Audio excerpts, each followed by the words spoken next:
আমরা আমাদের জীবনে কিছু মানুষকে দেখি আমাদের পিছনে সবসময় লেগে থাকে সমালোচনা করার জন্য। অনেক সময় আমরা বিরক্ত হয়ে যাই।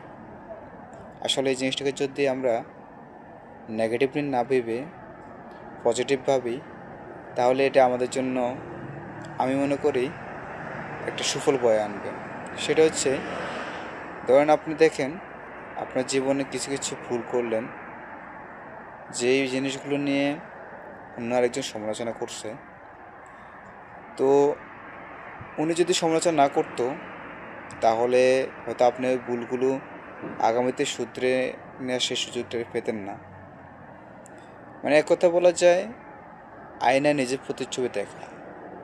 তাই আমি মনে করি সমালোচক যদি নাও থাকে, তাহলে কিছু মানুষকে ভাড়া করে হলেও সমালোচনা করার জন্য, আপনার পিছনে লেগে থাকার জন্য তাদেরকে সুযোগ করে দেওয়া দরকার।